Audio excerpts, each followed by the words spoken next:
桃园大溪闹热的家内，一间气派古厝，蓝色，一只麻雀徛伫顶面，真有气势。这是日本时代真出名的画家陆铁舟的故居。陆铁舟先生，伊差不多是1899年出世伫大溪。伊的爸爸是大溪的秀才。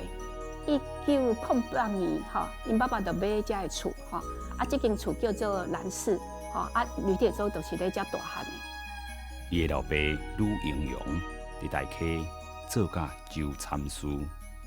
事业做足大。无论是成立桃坎轻便铁道会社，就是即卖桃园客运，也是开垦阿姆坪山田，佮进行上螺的制造。是大溪真有代表性的人物，嘛甲因住的这间厝起甲真有特色。这个牌楼是大溪头一个完成的牌楼。这个牌楼的特色就是迄个城野式的迄种建筑就是一撮是红砖一撮是灰白色的安尼一撮一撮。顶头还有一只老鹰因为铁舟先生伊的爸爸叫做吕英阳，所以顶头就一只老鹰，展翅高飞的老鹰。这间厝还有一个特色，就是第二进因的公妈厅迄个门面是迄个西洋式的。不过真趣味的就是因兜的公妈看出来这边墙壁是中式的，你会看到讲这间厝有无同款的设计。陆铁舟伊用临描画册方式，豆豆学画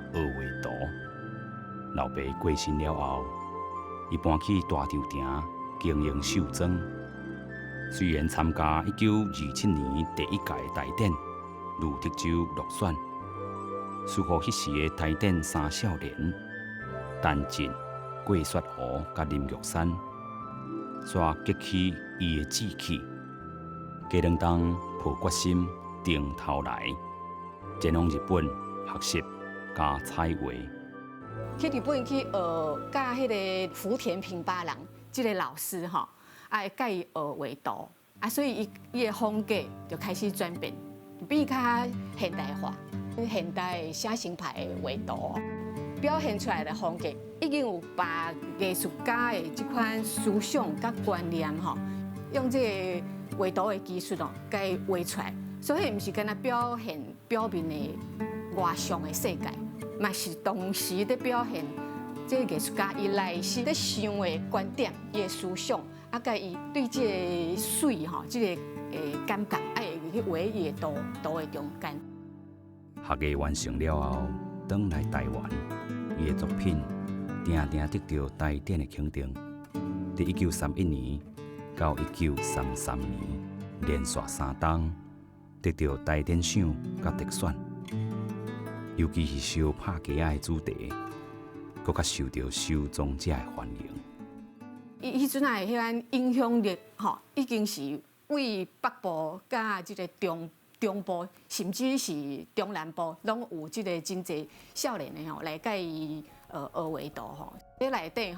上出名的是咱桃园另外一位加彩画画家，叫做柯心洲这个学生嘛表现了真好，去参加这个大典就入选连续入选几落摆而且这柯心洲这战后嘛是咱的省典得到这个第一名的这个奖啦为陆铁舟传甲这个柯心洲因的这个对于咱台湾的这个加彩画发展是影响的迄个真大的这个成绩出来。定真的教画方式，予伊的学生一个